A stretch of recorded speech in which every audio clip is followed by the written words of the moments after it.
Hey everyone! Today I'll be making a breakdown of how I made the camera shake system for my latest bodycam-look showcase. I'll explain the principles and theory behind its design, and how I made it possible with the help of my enhanced camera shake patterns plugin and a bunch of not commonly known engine classes. I will not be making it step by step from scratch, as the implementation can be project dependent, and I want to focus more on the explanation part, so that you can understand it and adapt it to your needs. So make sure you have an intermediate understanding of the Unreal Engine gameplay framework before diving in. With that said, let's break things down. A common approach to making camera shake systems in video games in general is to use some kind of noise or oscillation to introduce an additive offset to the camera's location and rotation. In Unreal Engine specifically, these are pretty much the only ways of doing that when it comes to built-in tools. While the noise and oscillation are often enough, they are not enough if we want to create something more realistic.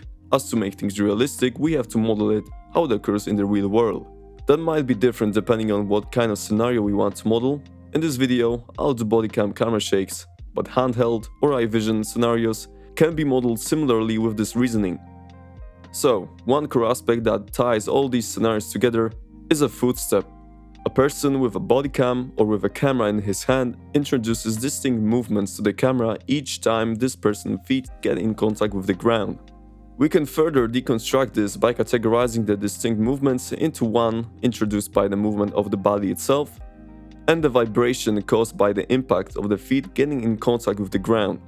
There is no better way of turning that into a camera shake than using curves. With them, we gain a lot of control over the exact movement of the camera. We also do not want to loop the curves, but rather create one-shot curves that are triggered by an event alongside the sound effects and in sync with character model animation, if applicable. Unfortunately, Unreal Engine doesn't offer a camera shake pattern that is driven by actual curves. There is a sequence pattern, but it's limited in terms of randomization. We can't scale it at runtime with blueprints, and we can't get its cached output values, which can be quite useful. More on that later. So for that, I developed a dedicated curve camera shake pattern with my ECSP plugin that will allow us to achieve the said functionality. With the thought process out of the way, let's now take a look at the overview of the entire system that I built, as it will be much easier for you to understand the purpose of each component later in the video. Starting with the core components of the gameplay framework, the player character has the authority over triggering the footstep event. We'll talk more about how that is done later. From that event, we pass the execution to the player camera manager. This is an essential component in this system. Player camera manager is an engine class that is not commonly known. However, it's very useful for developing camera shake systems. It's also a part of the gameplay framework, as it is being managed by the player controller class. Player camera manager is in fact the class that handles the camera shakes in general, so it's a perfect place for that logic. It has an array of camera modifier objects, and it contains one by default that is responsible for handling the modifications to the camera transform specifically by the camera shake objects. The camera modifier class itself is another not commonly known class. It provides a way to register a unique additive transformation that we want to introduce to the camera. A cool thing about it is that we don't have to worry about combining the individual modifiers together.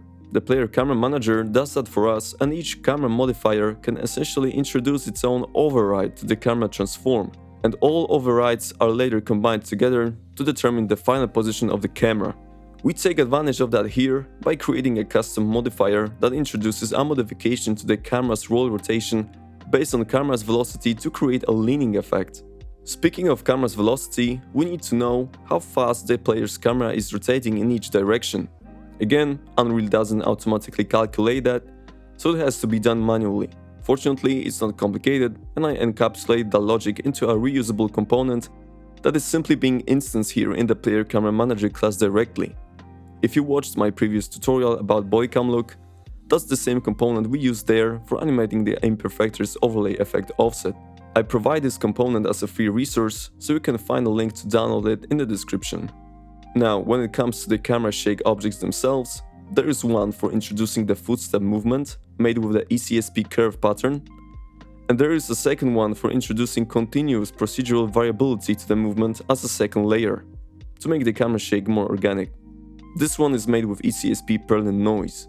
We also use the parameter mapping feature for that one, where we map the shake's intensity and frequency to player's velocity, current movement speed. I have a dedicated video about ECSP features in case you're not familiar with them. I'll link it up in the description as well. Let's now jump into Unreal and get into its implementation.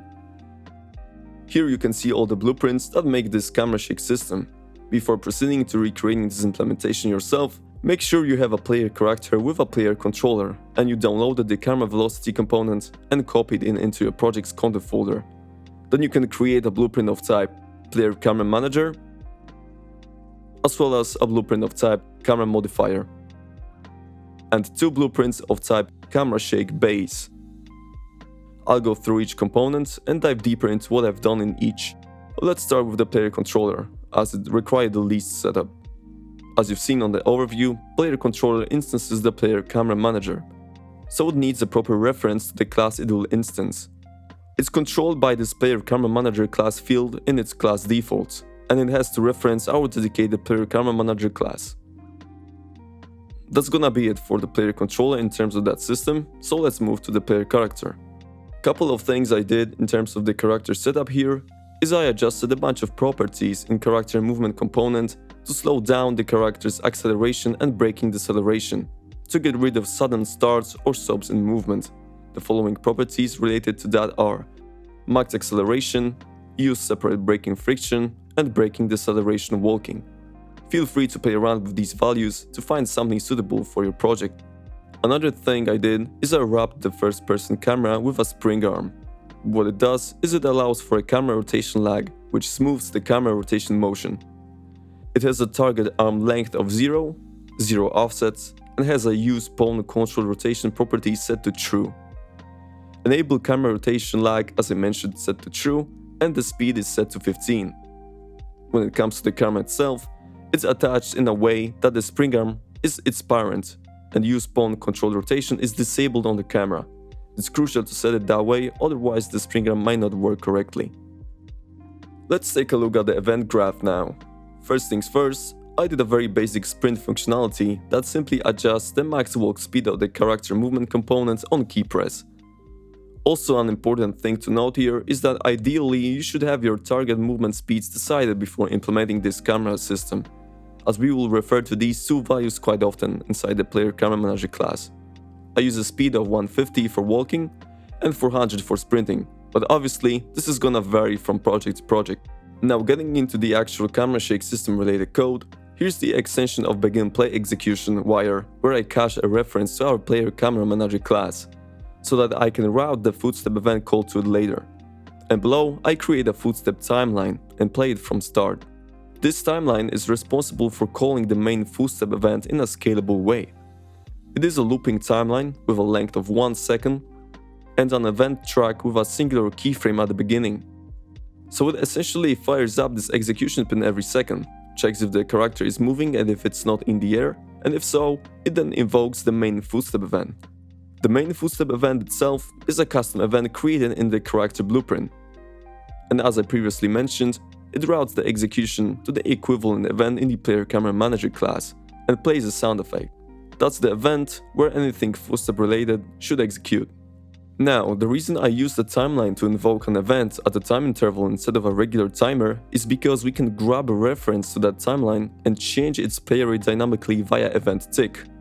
A static 1 second footstep interval doesn't make much sense if character speed is constantly varying, so we use the character's velocity to drive the play rate of the timeline, and thanks to that, the interval of the footstep event is being adjusted based on character's current movement speed.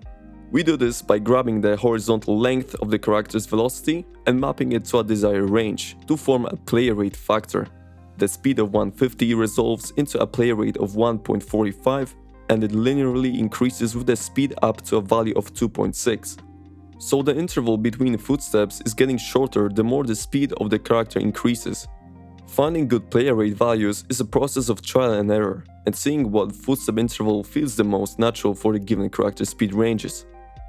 Now, this approach is great for characters with invisible legs, but in true first-person setups, where the character's legs can be seen when looking down, the footstep event has to be synchronized with the actual character model animation. For that, the Animation Notifies can be used by placing such notifies in locomotion animations when the feet of the character model touch the ground. I won't be getting into that in this breakdown, but there are plenty of online resources and tutorials about it. I'll provide some links in the description. That is it for the player character, so now let's discuss the camera shakes. I'll start with the curve footstep camera shake object. For that one, I use the ECSP curve pattern. Set looping to false, slight blend out time and linear interpolation. Curve setup type is set to random curve sets. I created one curve set here to keep it simple for demonstration purposes, but this randomization feature can greatly enhance this camera shake, as you can create a bunch of copies of the initial curve set and introduce micro variations to the curves to make the shake more organic and less rigid. The camera shake pattern will pick a random curve set each time it's started, and therefore it will randomize its output. In terms of the actual curves, we want to represent the footstep movement with this one, so I introduce a slight dip in the location z-axis with the following shape. Length of the curve is around 0.4 seconds, and the dip goes as low as -0.4 also. This essentially makes a down and up camera movement. I did a similar thing for rotation curves, where I've introduced a dip in pitch axis as well as some turbulence in roll axis. So X is pitch, Y is yaw, and Z is roll in context of these curves. This curve essentially makes the camera look down and up slightly, as well as rapidly lean left to right. The total length of the curve is 0.5 seconds, and the dip in pitch axis goes as low as -0.3. The shape of these curves is very important. I spend quite a bit of time fine-tuning them to achieve the exact movement I want. You can recreate these shapes as a starting point and adjust from there. Moving on to the second camera shake object, for this one I use the ECSP Perlin noise pattern, which is an extension of the built-in Perlin noise. I set its duration to 0 to make a loop. Blending is disabled as it's not relevant. Location and FOV oscillators are disabled and only the rotation pitch and rotation yaw oscillators are active. They both have use parameter mapping set to true, as we want these oscillators' amplitude and frequency to be scaled by character's velocity, the current movement speed. When it comes to the parameter mapping curves, the pitch frequency increases linearly with the movement speed, while the amplitude settles down. This adds a more visible up and down movement while character is idle, but we decrease that while it's moving as we introduce a lot of up and down movement with the curve footstep pattern. The parameter mapping curve goes as far as 400, for my case, as this is my character's maximum allowed speed. So make sure to tune these curves accordingly to your character's settings. Once again, if you're not familiar with parameter mapping and it sounds confusing, I have a dedicated video about it as well as it's described in ECSP official documentation. For the yaw parameter mapping curve, I also scaled the frequency roughly linearly with the character's velocity, and I kept the amplitude static, but some more variation here could be beneficial. These curves aren't as important as this camera shake will only introduce subtle random movements to make the shake more organic, so its intensity should be rather subtle as well. Now let's get into the camera modifier for leaning. This one is dependent on the camera velocity component, so I created a custom event for initializing a reference to it, that I gather by accessing the player camera manager and getting it from there, as that's the place where this component will be added. Then I simply promote it to a variable. In terms of the actual overrides, I added an override to the blueprint modify camera function, and here is the place where we can introduce a modification to the camera transform. First, I early return the unchanged state if the velocity component reference is not valid. If it is, then I retrieve the camera velocity and add an offset to the camera's roll by adding the yaw velocity scaled by a small factor. The pitch and yaw rotations are returned as they are, together with the location and FOV. So this addition makes the camera lean left to right the faster the character is looking around horizontally. And that's pretty much it for the camera modifier. Now we can get into the last element of the puzzle, the player camera manager. Since this class is the central hub of this camera shake system and it ties all the pieces together, it has the most amount of code. So first things first, I've added the camera velocity component to it, and the camera velocity is calculated here. I exposed a property in this component to adjust the interpolation speed of the velocity calculation. I lowered it down slightly to the value of 12 to make it a bit more smooth. Let's start with begin play initializations. Firstly, I've added our camera modifier for leaning to this player camera manager, promoted it to a variable, and called its initialize event to set it up. Then I started the Perlin mapped camera shake and also promoted it to a variable. Remember that this camera shake is only created once and is constantly playing in the background, while its amplitude and frequency are scaled accordingly to character's velocity. Then below, I've set up the standard IMPERFECTER initialization logic for controlling the overlay's effect properties. If you're not using IMPERFECTER, you can skip this step. If you'd like to integrate it though, I've talked about this process in the previous tutorial. Player Camera Manager needs a footstep event, so that it can receive it from the player character.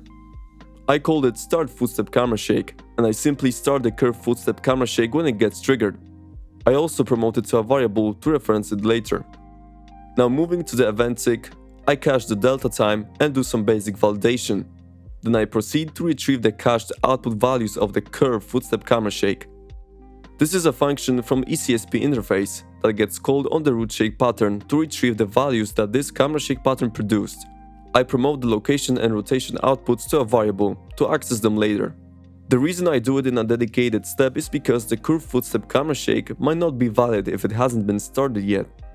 Then below, I handle the parameter mapping for the Perlin mapped camera shake via a dedicated function from the ECSP interface. From within the Player Camera Manager class, we can get the player controller and the opponent controls, and therefore the velocity of our character.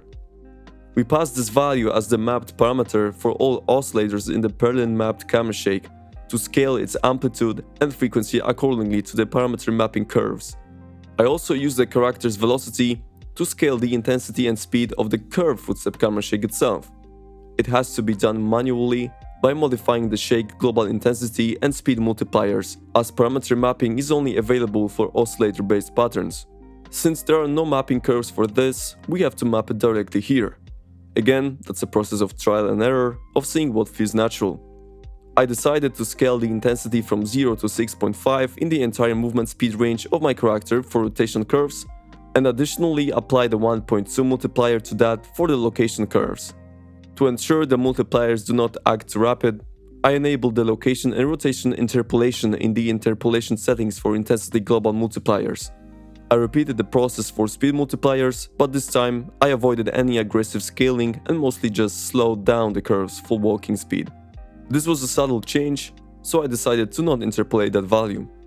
And lastly, I've set up the code that modifies the IMPERFECTER's overlay effect offset based on camera velocity, the same way as I did it in the last video. However, with a slight addition. Earlier we saved the cached output values of the curve footstep camera shake. We can use these values now to affect the overlay's position on the screen to make it react to the camera shake directly. So I accessed the cached output of location Z and added a small fraction of it to the offset Y of the overlay, and accessed the rotations roll and added a small fraction of it to the offset X of the overlay. And this right here makes the setup finally complete. Let's check it out how it looks like. And there we go. When the character is idle and is not moving, if you look closely you can see a subtle movement introduced by the Perlin mapped camera shake. And now when I start to look around, you can see how the camera movement is smoothed out. The camera also leans left and right when looking horizontally. And you can see the IMPERFECTER's overlay offset properly reacting based on that. Now when I start walking, you can see the curve footstep camera shake starts to kick in, together with the sound effect. And what's amazing is that its output value is properly affecting the IMPERFECTER overlay's offset, moving it down and up alongside the camera shake. And finally, when I start sprinting, everything scales up. The time interval between footsteps becomes shorter, and the camera shakes become more intense as expected. What's also great about this system is that, thanks to parameter mapping and the footstep timeline play rate being scaled with character's velocity, is that if I hit a wall while trying to move, the camera shakes probably get cancelled out.